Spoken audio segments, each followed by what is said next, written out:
I cannot. $250 on a rock. Right. If a man glued my perfume shut, I would not be buying a crystal to cleanse his aura. Okay. I would be screaming at him in a Target parking lot until my vocal cords gave out. Look, I agree. The glue is completely unhinged. Thank you. But, I mean, spending $250 on a piece of polished quartz is just financial self-sabotage. It's an investment in her peace. It's really not. And honestly, if you touch my locks, you lose a tooth. As a dental professional, I can assure you that replacing a central incisor is going to cost him way more than a manifestation crystal. Exactly. It is basic math. Anyway, babes, welcome back. And babes, happy Wednesday, because by the time you hear this, it'll almost be the weekend. We made it. Barely. Barely. But we are here. And tonight, grab your glasses, because the vodka oranges are on deck. Oh, yes. We are going completely old school tonight, you guys. The quintessential beverage of our youth. Honestly, the fast track to lowered inhibitions. It really is. But let's be real for a second.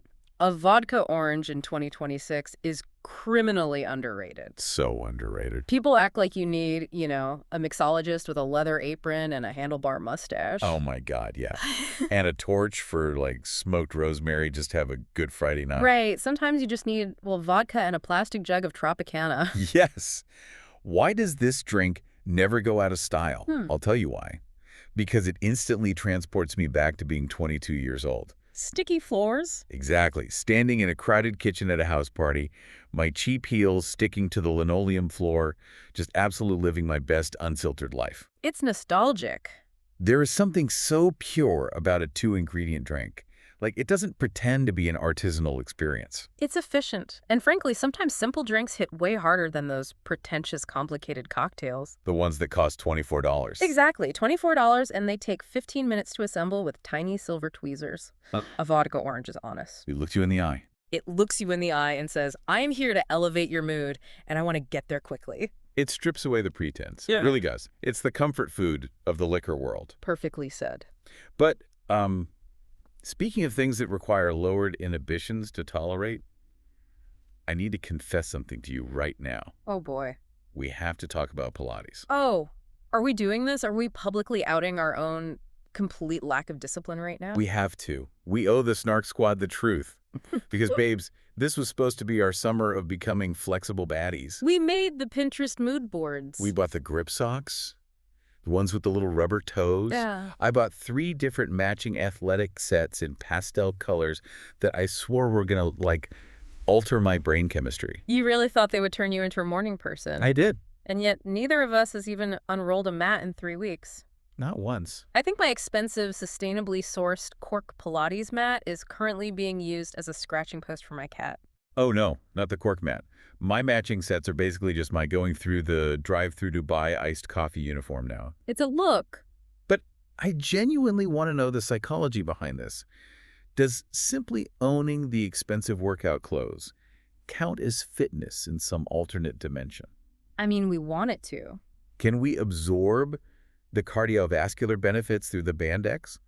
Because I feel like I am comparing buying these $200 sets to buying a gym membership, never scanning a key fob, but telling everyone you belong to a gym. It's the illusion of health. Yes. It's a very common psychological trap, actually. It's a financial transaction that we subconsciously pretend is a physical one. Oh, that is deep. You swipe your credit card, and your brain releases a tiny hit of dopamine that says, good job, you took a step toward your fitness goal. So we are paying the guilt tax. We are paying the guilt tax. We buy the gear so we don't have to do the work.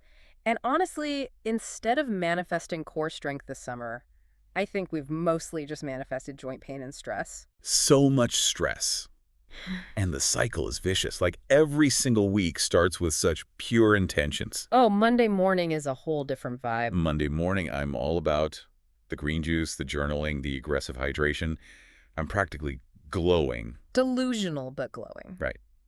And by Wednesday night, I'm sitting exactly where I am now, drinking a vodka orange and eating an entire family-sized bag of popcorn on the couch while judging people on television. It is the duality of the human condition. It really is. But on a shocking plot twist that I don't think either of us saw coming, we do actually have a fitness victory to report today. We do. Despite the absolute collapse of our Pilates era, we did actually make it to the running club this morning. Yes. We did. We were out there at 6:30 a.m. It was aggressive. But we need to clarify loudly for everyone listening so you get the full visual. It is the senior running club. Still the senior running club. It is organized by the local community center. And no, as two 30-something-year-olds, we are absolutely not apologizing for joining it. I will defend this choice to the grave. Me too. Because let me tell you, the energy at the senior running club is elite. There is zero ego. None. There are no 20-something influencers setting up ring lights on the track to film their warm-up stretches for TikTok. Thank God. It is just pure, unadulterated community, sensible orthotics, and people who genuinely want to be outside. They have completely embraced us. Like, they've adopted us like we are their slightly lost, highly uncoordinated grandchildren. Which we kind of are. True. I was jogging, well, let's call it a brisk, struggling shuffle, next to this woman named Barbara. Barbara is an icon. Barbara is 72 years old, she's wearing a visor, and she was leaving me entirely in the dust. Not even breathing heavy. Not at all. And she gave me the most unhinged but wholesome advice. She looked at me, barely breaking a sweat, and said, "Honey, the secret to a long life is a short memory and a big glass of wine." Barbara is a philosopher. She understands the assignment of life. She really does. And it really makes you wonder, are we secretly old souls trapped in millennial bodies? I think we might be. Because I felt significantly more at home doing static calf stretches with Barbara and Harold this morning than I ever did in a boutique fitness studio with neon black lights and an aggressively loud DJ. 100%. I don't want to be screamed at through a headset while on a stationary bike in the dark. No, thank you. I want to jog slowly around a duck pond, gossip about whose hydrangeas are dying, and then go to a diner at 10 a.m. to eat a Denver omelet. That is my authentic truth. It's a beautiful truth. But, okay, before we completely pivot this show into a retirement planning seminar, we have to do our dentist diaries. Ah, yes. The real world calls. We need to share the highs and lows from our upcoming work days at the clinics. You go first. What are you dealing with tomorrow? Okay, well, my low is a classic case of cognitive dissonance. Oh, no. I have a patient coming in tomorrow morning who absolutely, under no circumstances, will floss. Ever. Why do they always lie about it? They look me dead in the eye and lie about it, even though their gums are inflamed, bleeding, and screaming the truth. It's literally right there. But here's the kicker. They are demanding a full set of porcelain veneers. You are joking. I wish I was. They want the bright, blinding Hollywood smile, but they refuse to use a simple piece of string to maintain the biological foundation of their mouth. Oh, the absolute delusion. It's giving major reality TV energy. Totally. They want the glamorous Instagram filter outcome without doing any of the unsexy basic daily maintenance. Exactly. It's like wanting to build a multi-million-dollar mansion on a sinking swamp. The foundation is rotting, but they just want to talk about the marble countertops. That is the perfect analogy. So you have to be the bad guy and explain periodontal disease to someone who just wants to show me photos of celebrities' teeth. So fun. But my high. The endodontist next door is bringing in catered Italian lunch tomorrow, and my massive 3-hour afternoon block completely canceled. Oh my gosh, wait, you hit the lottery. I really did. I'm getting free fancy focaccia sandwiches, and I have a 3-hour window to sit in silence, catch up on patient charts, and maybe stare blankly at a wall. Pure bliss. I am so jealous. What about you? What's your low? Okay, my low is that I have a really tricky molar extraction scheduled right before lunch. Yeah, the worst timing. And it's with a patient who is notorious for questioning every single tool I pick up. Oh, the armchair dentists. They literally try to look at the tray and ask me what the instruments are called and why I'm using them. Just close your eyes. Right. I just want to say, sir, I have a doctorate. Please just open your mouth and let me do the thing you were paying me to do. It is so micromanaging. Exhausting. But my high is actually related to where we went right before coming to the studio tonight. Oh, we absolutely have to discuss this. Babes, if you live in our city, you know that a new Harry Potter-themed bar just opened up downtown. We stopped in for a quick drink, and we need to unpack this experience for a second because I have intense thoughts. It was an experience. Let's just say the atmosphere was sweating from exertion. It was trying so incredibly hard. Trying entirely too hard. Look, I am a fan. I grew up with the books. I wanted to feel the magic. I walked in wanting to be transported. And were you? No. You walk through the door, and it's just aggressively dimly lit. There's a cheap fog machine pouring dry ice out of plastic cauldrons from Party City, and the drinks are $32. Literal highway robbery. It didn't feel like a magical escape. It felt like a massive, cynical copyright infringement cash grab. What surprised me the most was the tactile experience. Yeah. The menus were physically sticky, and I don't recall sticky tavern menus being a celebrated part of the Wizarding World lore. Definitely not in the books. And the drinks themselves. Adding a pinch of edible purple glitter to a mediocre, overly sweet gin sour does not magically transform it into a potion. It just makes my teeth hurt. It was all sugar. If you ask me right now, would I go back? Absolutely not. Never. I would rather drink water from a hose. Which brings up a really important debate that we need to settle. Okay, let's hear it. What is the actual best-themed bar concept? Because we have these pop culture bars like Harry Potter or Game of Thrones, which are almost always a massive letdown. Usually, yes. We have speakeasies, where you have to pretend to read a book on a shelf to open a secret door. We have retro arcades. We have horror-themed bars. What wins? I'll jump in first. The speakeasy concept is entirely exhausted. You hate them. I'm sorry, but if I have to follow a cryptic Instagram account, solve a riddle to get a daily password, and then walk through a fake refrigerator door just to buy an overpriced old-fashioned in a basement with no cellular service, It's a lot of work. I'm out. It's manufactured exclusivity, and it's exhausting. Yeah, I disagree slightly. Like, I don't hate a speakeasy if the drinks are actually good, but it's not my favorite. Then what is? For me, I love a retro arcade bar. Give me a slightly sticky joystick, a loud game of Pac-Man, a cheap draft beer, and some neon lighting, and I am absolutely thrilled. The sensory overload, though. It's nostalgic, it's interactive, you don't have to just sit there and stare at the person you're with. Arcades are fine, but it's just too much noise. The absolute winner, hands down, without question, is the horror-themed bar. Oh wait, you might be right. I am right. The commitment to the bit at a good horror bar is unparalleled. It really is. You sit on a distressed velvet couch that looks like it was pulled from a Victorian haunted mansion. The bartender is wearing full prosthetic vampire fangs, but they take their mixology incredibly seriously. They really do. The drinks are always amazing. There are usually old black and white horror movies playing silently on a projector. It's immersive, the drinks usually lean toward complex and dark flavor profiles, and honestly, the red, moody lighting is incredibly flattering. Horror bars win the category. Okay, I concede. The commitment to the aesthetic at a horror bar is unmatched. You know exactly what you're getting. Exactly. But if we want to seamlessly transition from haunted, cursed environments full of people making terrible life choices, Oh, I see where you're going. let's talk about the relationships on 90 Day Fiancé. What a pivot. Yes. Yeah. Let's get into the television event of the week. We are looking at the absolute car crash that was Season 12, Episode 7, The Ball and Chain. The title says it all. And as I was taking my notes this week, I noticed a very distinct psychological through line. I want to start by unpacking the couples where one partner is actively treating the other like a misbehaving toddler or an annoying financial liability. It's rampant this episode. The delusions of control are completely off the charts. Let's start with Marissa and Edward. Ah, yes. The self-proclaimed Boston CEO and the man she essentially imported from the Dominican Republic to serve as her submissive personal assistant. The setup for this entire sequence is wild to me. So Marissa is prepping Edward because he is about to meet her incredibly intimidating, high-powered, wealthy Italian mother, Joanne. Prepping him like a show dog. Yes. Marissa's literally micromanaging Edward's physical body. She's standing there in her kitchen telling him exactly how to hug her parents, like adjusting his arm placement. It's bizarre. She tells him how to sit. She specifically orders him not to call her Karen's mommy or poppy. I was having an emotional reaction watching her treat this grown adult man like he is her third child getting ready for a private school interview. It is a fascinating and disturbing display of power dynamics.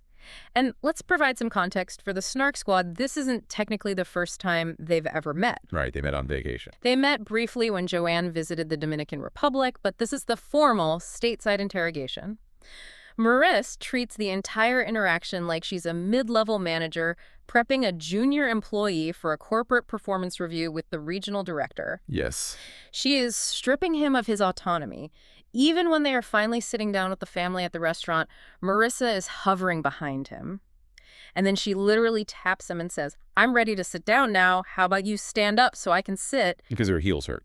She claims her heels hurt. I was screaming at my television, pull up another chair. The restaurant had empty chairs. There were chairs everywhere. Why do you have to physically displace him and emasculate him in front of your entire extended family just to prove you are the alpha in the room? It is so incredibly gross. It's about dominance. And then we get to the actual sit-down conversation with Joanne. Joanne, who, we have to mention, looks absolutely stunning. Oh my God, she does. The online chatter this week was brutal, pointing out that Joanne looks incredibly polished, relaxed, and almost younger than Marissa, who carried this very severe, tense, controlling energy the entire episode. So tense. Joanne pulls Edward outside onto the patio, completely isolating him from Marissa, and starts grilling him like a mafia boss.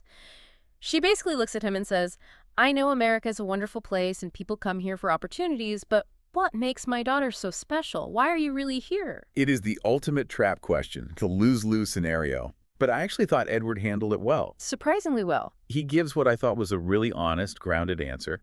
He looks at her and says, look, I've been through a lot in my life. What I want in a relationship is respect and loyalty.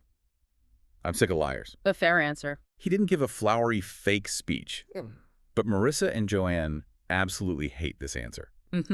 Marissa is in her confessional later complaining that he sounded entirely too macho and that he should have been waxing poetic about her beautiful heart and her caring nature. Which is deeply ironic and completely lacking in self-awareness because Marissa hasn't displayed a single ounce of a caring nature since the season premiered. Literally zero. She doesn't want a partner, she wants an accessory. And when Edward asks for respect and loyalty, Marissa's alarm bells go off because demanding respect implies equality. She hates that. Marissa doesn't want equality. When he asks for respect, she hears a direct challenge to her authority. She wants him to grovel. She wants him to be eternally, pathetically grateful that she plucked him out of the DR and brought him to Boston. Yes. I am so glad you said that because I want to push back on Marissa's entire overarching narrative. She acts like she saved him from a burning building. Exactly. Edward flat out says to the cameras that he was perfectly happy in the Dominican Republic.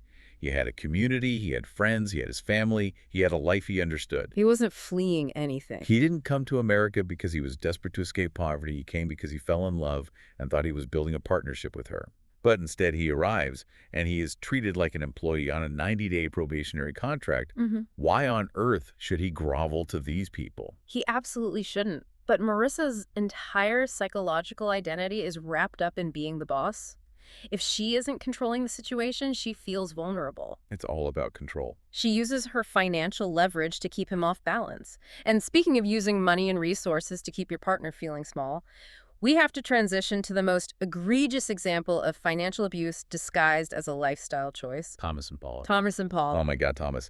The self-proclaimed minimalist who is actually just a cheap, controlling, whiny baby. Let's dissect this, because minimalism is often used as a very convenient, socially acceptable cover for financial control and scarcity mindset. Oh, that's such a good point. Thomas is the poster child for this.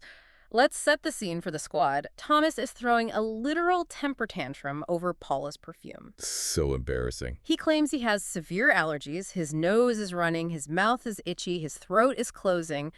But instead of having a rational adult conversation, what does he do? He physically takes her perfume bottle and superglues the cap shut.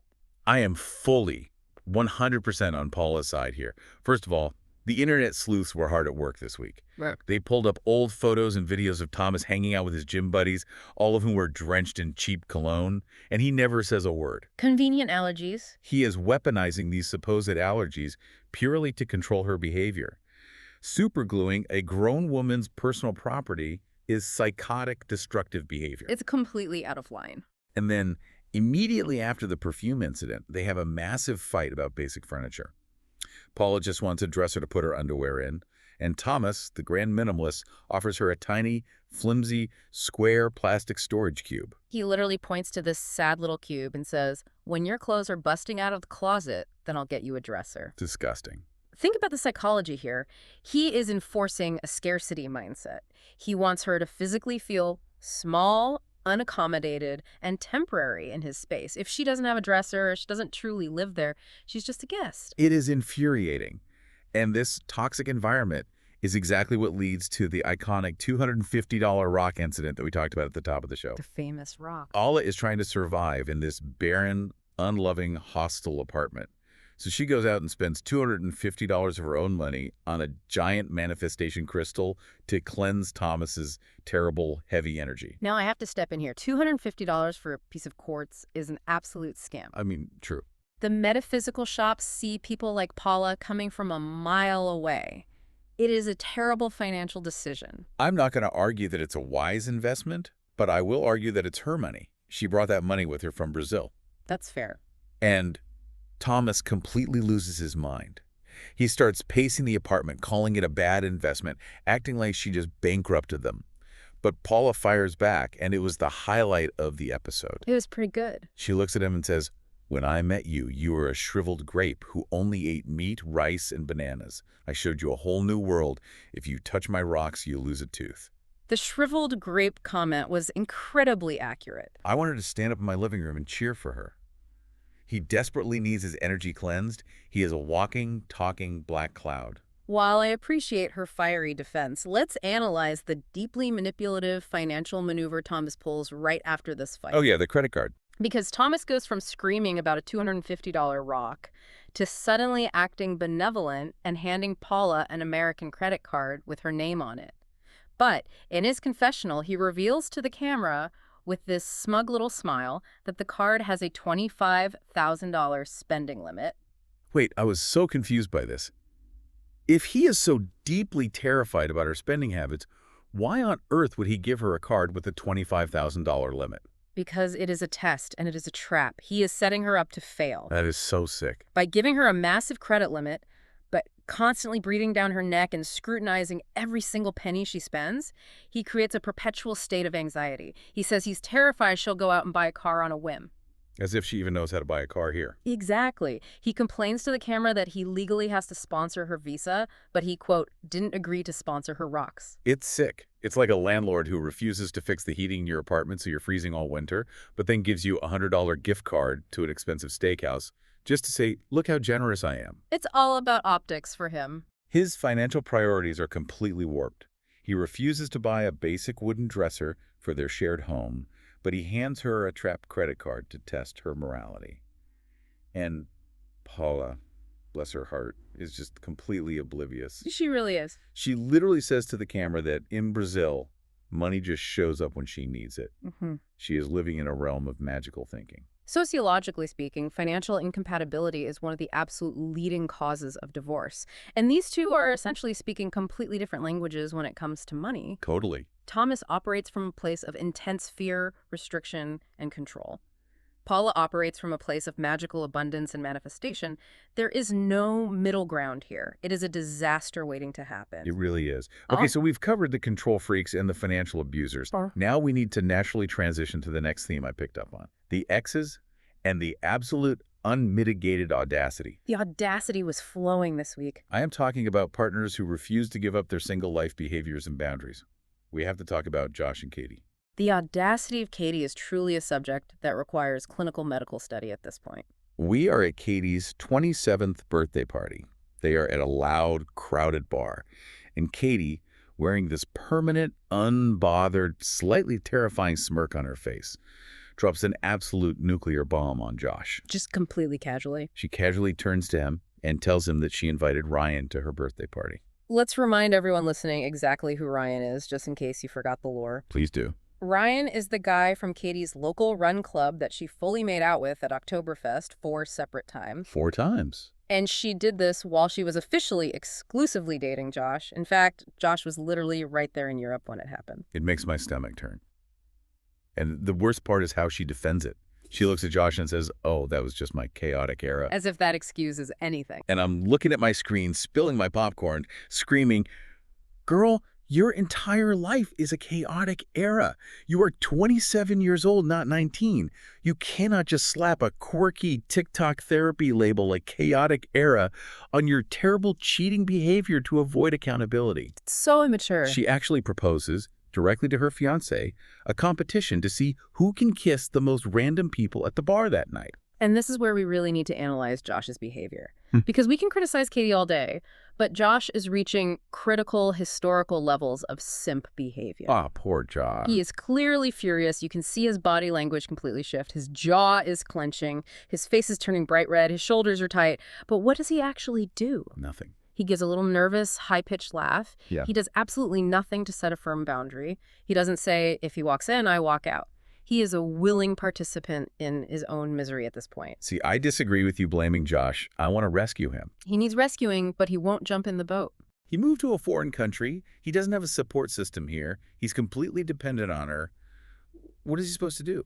Start a fist fight in a crowded bar? He could leave the bar. But you're right that he stays, and then Ryan actually shows up to the bar. And apparently Ryan brought his gross plaque-covered yellow teeth with him, according to the very observant folks online who took screenshots. They do not miss a detail. Ryan looks incredibly nervous. He's physically shaking, but he pulls Josh and Katie outside onto the patio for a chat.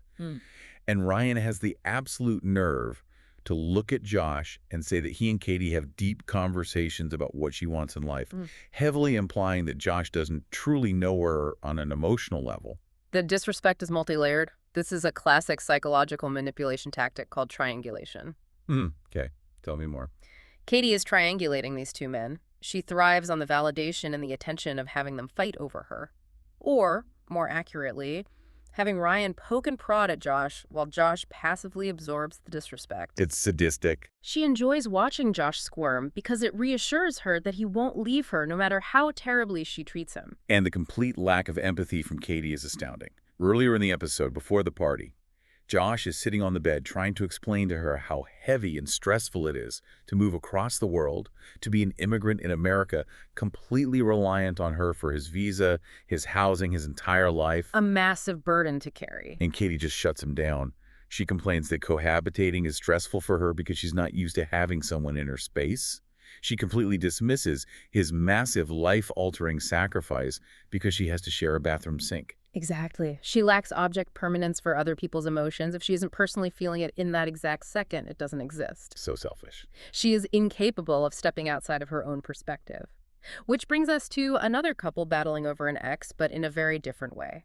Mallory and Rossett. Oh, this was a mess from the jump. So it's the morning after Rossett's welcome party, which Mallory lovingly dubbed the white trash bass. That's elegant. They are incredibly hungover. All the dogs are piled in the bed.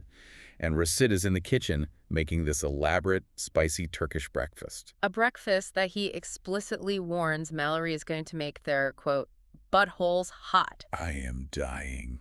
His grasp of the English language is truly poetry sometimes. He communicates so effectively with such limited vocabulary. I was crying laughing at that line. But the mood in the kitchen turns dark very quickly because they start fighting about Brandon. The infamous Brandon. Brandon is Mallory's former friends with benefits, who was literally sitting on the tailgate of his pickup truck at Rossett's welcome party, glaring at Rossett the entire night. Rossett issues a very clear, completely reasonable ultimatum. He wants Brandon gone from their lives. As he should. He does not want his wife's former sexual partner hanging around their house. And Mallory flat out refuses. She claims that Brandon is deeply embedded in her social circle because he is best friends with her best friend's husband. Such a weak excuse.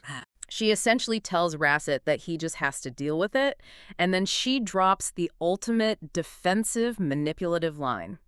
She says, if you have a problem with American culture, maybe you should have dated a Turkish woman. That line made me so incredibly mad. Since when is keeping your former hookup around a cornerstone of American culture? That I missed that day in history class. It's a complete deflection. We need to strip away this culture excuse right now because she is hiding behind it. Thank you. This is not an East versus West sociological issue. This is not Turkish tradition clashing with American freedom. This is a universal boundary issue. Completely universal. If you polled 1,000 people anywhere in the world, the vast majority would be incredibly uncomfortable with their fiancé insisting on hanging out with someone they used to sleep with, especially when that person is actively hostile and glaring at the new partner. Yes.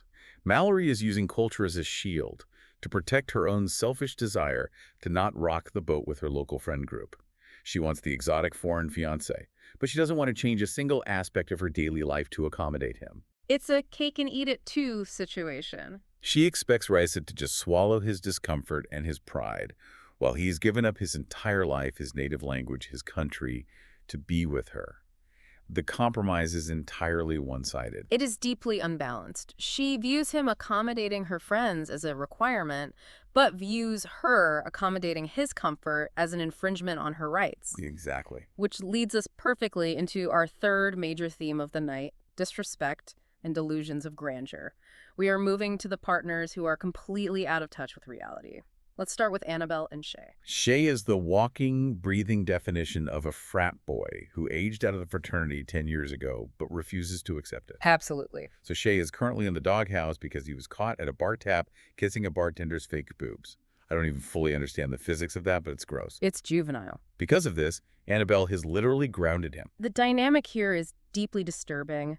She does not treat him like a romantic partner. She treats him like a misbehaving, hormone-addled teenager. She really does. Instead of letting him go downtown to watch college football and drink beer with his buddies like he wants to, she forces him to stay in the house. And her punishment is amazing visual television. I will give it that. She forces this heavy beer-drinking man to sit cross-legged on the living room floor, drink herbal tea, and do a guided yoga flow with her. And she threatens him with Zumba if he complains. I would pay good money to see Shay attempt a Zumba class, but the real meat of this scene was the absolute shade Annabelle threw, specifically regarding their intimate life. Yes. Annabelle is completely unfiltered to the cameras. She complains that she has to do absolutely all the physical work in the bedroom, that she's always on top, because Shay has gained so much weight and is just fundamentally lazy. She held nothing back. And just defense. He sits there in his confessional, shrugs, and claims, I'm not lazy because I'm heavy, I just like it that way. It's repulsive. This is a concept called weaponized incompetence applied to physical intimacy. Oh, that makes so much sense. He takes absolutely no accountability for his cardiovascular health, his physical appearance, or his energetic participation in the relationship. He relies entirely on his bank account to keep her around, assuming she'll just put up with his terrible, disrespectful behavior and physical laziness because he's funding her lifestyle. It's so gross. He thinks his money buys him a pass to be a terrible partner.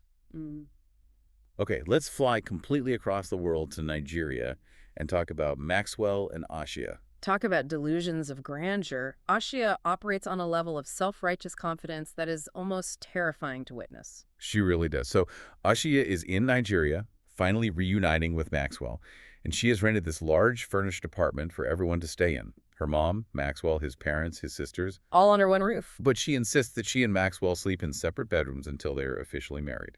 Which, okay, fine, you do you. But the family interrogation that follows over dinner is intense. Maxwell's family is fiercely protective of him. His sister Blaze is essentially a freelance Facebook FBI agent. She is terrifying. She sits at the dinner table and casually tells Asha that she dug through her social media posts all the way back to 2009 to find out who she really is. I would simply pass away on the spot if someone told me they read my Facebook statuses from 2009. I was posting song lyrics and complaining about homework. The family sits Asha down and demands to know exactly how many children she plans to give Maxwell. Ashi says 2 because she lives in America, and raising children in America is incredibly expensive. Very true. The family immediately says 2 is unacceptable and demands 4. Now, keep in mind, the internet sleuths pointed out that Ashia is 38 years old. Oh, right. The age gap. It is highly likely that Maxwell has completely lied to his family about her real age, because demanding 4 children from a woman starting at 38 is a significant, complex biological ask. Oh, he is definitely hiding her age from them. Yeah. He sits there looking at his plate while his family grills her. But Ashi doesn't back down for a second. And the wildest part of the dinner is when Ashi announces her physical makeover plans for Maxwell. The makeover. She wants to medically alter the whites of his eyes due to what she calls sun damage, and she wants to send him to a surgeon to lower his hairline. The absolute piercing death glares she received from his parents in that moment. If looks could kill. His sister Blaze tries to calmly explain that the slight yellow coloration of his eyes is completely normal for many Nigerians, but Ashi dismisses her entirely. She views Maxwell as a fixer-upper real estate project. She wants to mold him, surgically if necessary, into a specific American aesthetic ideal to fit her life. It's incredibly dehumanizing. And what's so wild to me is how she defends herself. Whenever she gets pushback from his traditional family, Asha uses God as her ultimate impenetrable shield. It's quite the strategy. When they argue about the number of kids and demand 4, she just smiles serenely and says we'll have whatever God plans for us. It's a brilliant but incredibly messy and manipulative debate tactic. How do you argue with God? You can't. She completely shuts down a very traditional religious family by claiming divine authority over her personal choices. It's highly effective in the moment, but highly toxic for long-term family dynamics. But if we want to talk about true toxicity, we have to talk about Debby and Mido. We saved the absolute worst for last. The fallout from the haunted house incident last week is staggering. Let's review the tape for anyone who missed it. Last week, Mido had an absolute unhinged meltdown in a parking lot outside a haunted house. It was so scary. He screamed at Debby's friends, specifically Astra. He pointed his finger in Debby's face and told her to shut your mouth. And he called her a deeply offensive acronym that we won't repeat on this show, but let's just say it starts with F and ends with B. He is a monster. And this week, we finally find out what actually triggered this tantrum. His fragile male ego completely shattered because Debby briefly questioned his virginity. Oh, the ego. She was fed up with his coldness and yelled, "You can sleep with that girl in Egypt, but you can't show me any physical compassion or affection." And that was the catalyst. The mask completely slipped. From a psychological standpoint, Mido presents as a textbook narcissist. Absolutely. Any challenge to his carefully constructed, pristine image results in severe narcissistic rage. And the next morning, we get this pathetic scene of him sitting in Debby's house, wearing a fluffy white bathrobe, aggressively swiping on his phone, claiming to the cameras that he is looking for flights back to Egypt. He is so full of it. He sits there pouting, claiming he wants to go home, but miraculously, he just can't find any flights. Babes, it is 2026. You can find a flight from America to Egypt in 3 seconds on Expedia. He could book it right then. He doesn't want to leave. He has no money. He has no backup plan, and he wants to stay in America to be a, quote, big Hollywood star. Exactly. The empty threats of leaving are an anxious avoidant control tactic. He threatens to leave so that Debby will panic, drop her boundaries, and beg him to stay. And it works on her. Meanwhile, Debby is out at a coffee shop meeting her friend Astra. Astra looks her dead in the eye and tells her to dump him immediately. Astra correctly points out that if he acts like a screaming monster in public in front of a camera crew, how is he going to treat her behind closed doors when the cameras leave? Astra is the only person on this entire show with an ounce of common sense. Debby is sitting there crying about feeling alone, remembering the trauma of her past marriage. She admits she doesn't know if he really loves her or if he's just using her for fame. But, you guys, we have to drop the spoiler alert bomb right here. If you don't want to know outside information, skip forward 30 seconds. Brace yourselves. The internet sleuths struck again. They dug up public county records and found their official marriage license. I can't even. It is dated December 2025, meaning about a month after this horrific haunted house meltdown where he verbally abused her and her friends in a parking lot. Debby actually married him. The level of sunk cost fallacy and delusion is staggering. She ignored every single blaring neon red flag, she alienated her only protective friends, and she legally bound herself to an emotionally abusive opportunist simply because she is terrified of being alone. I am dragging Debby for this. I cannot defend her anymore. You saw the monster. Your friends saw the monster. Millions of viewers saw the monster on international television, and you still went out and bought a white dress. It is pure, unadulterated delusion.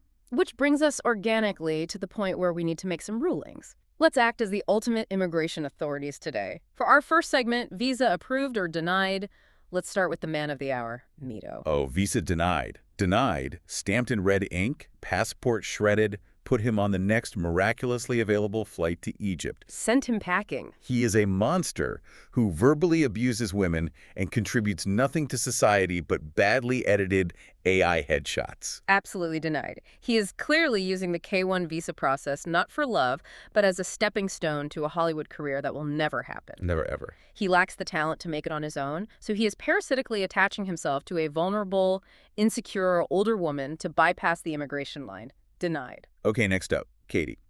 If we are ruling on Josh's visa to stay with her, what are we saying? This is a complex one.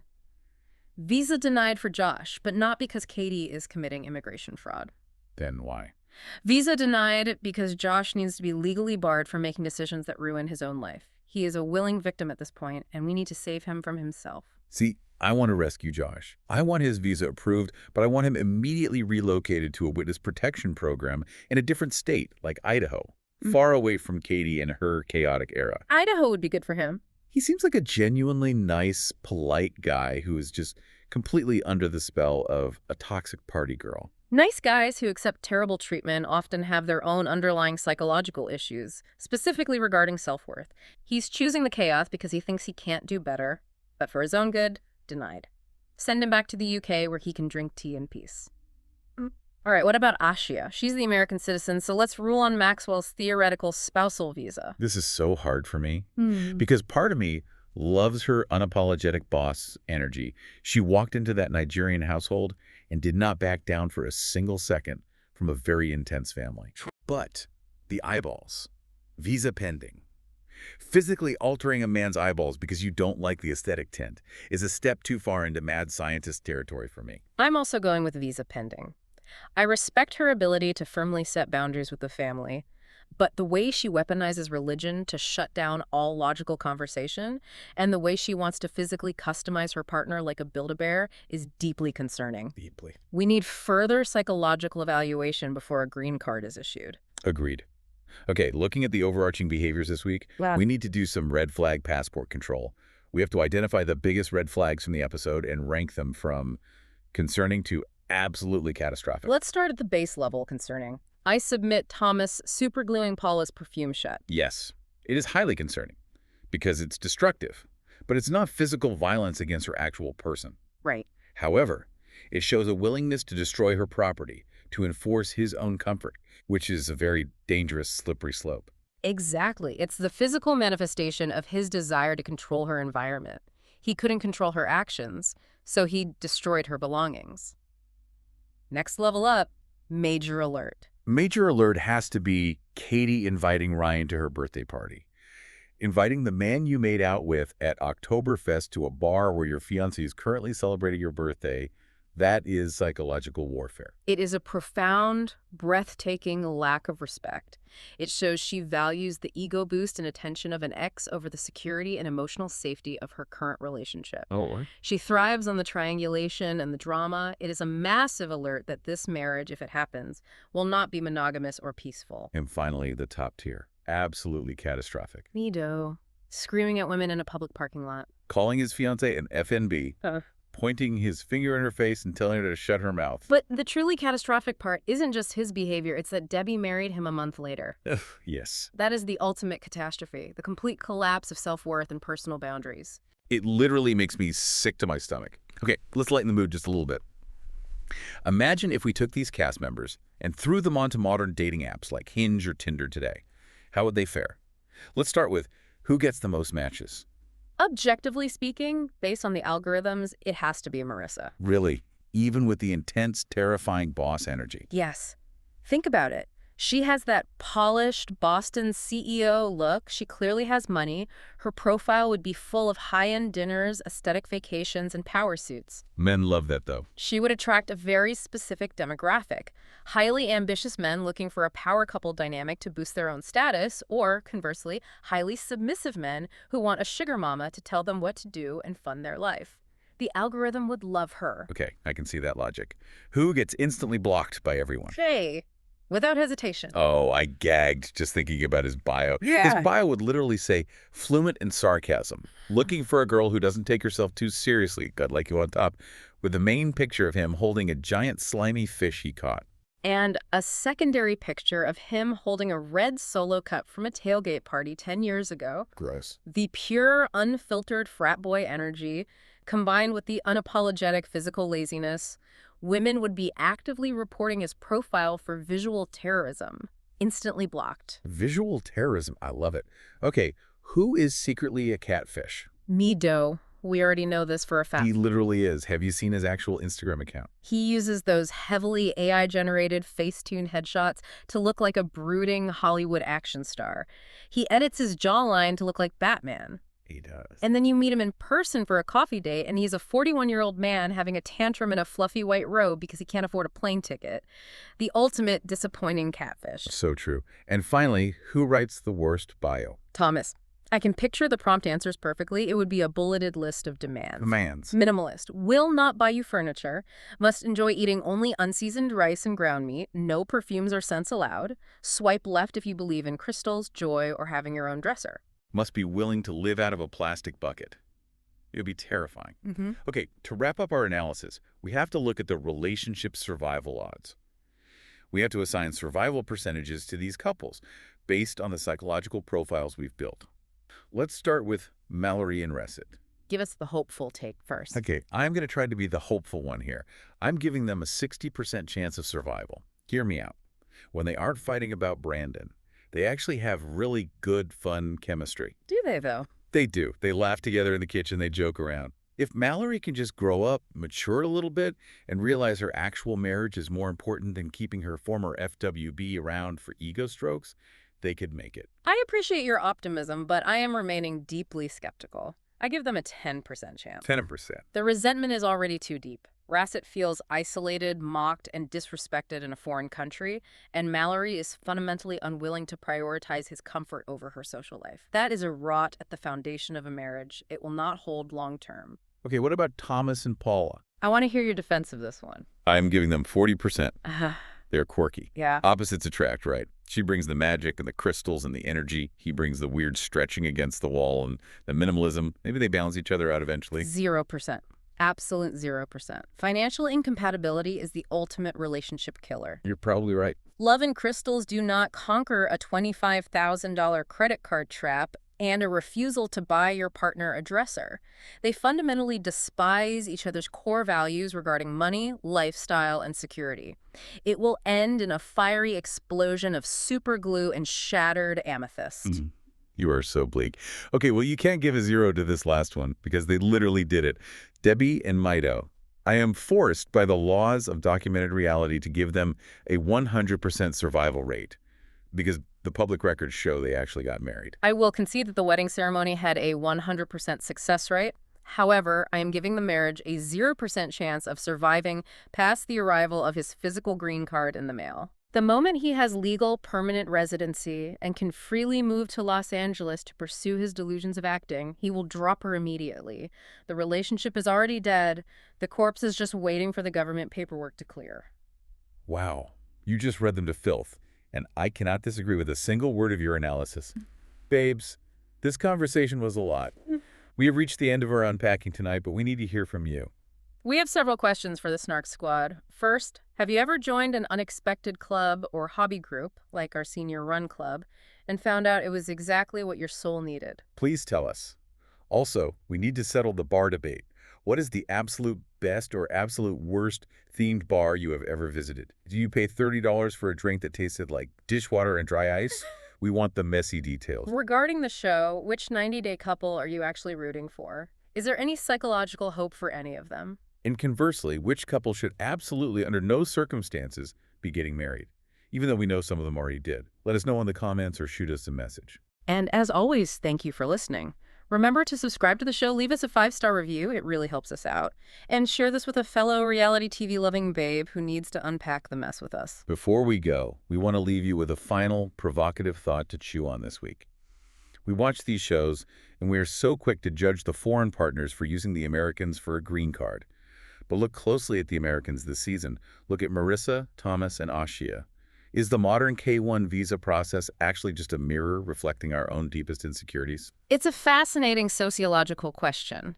If you have to financially sponsor someone for a year, hold all the legal power, and dictate where they live and what they do, are you really buying a partner? Or are you just buying a mirror that shows you exactly how controlling, insecure, and deeply unhealed you secretly are? Oof. Let that sink in. Stay chaotic, stay fabulous, and we'll see you on the Snark side.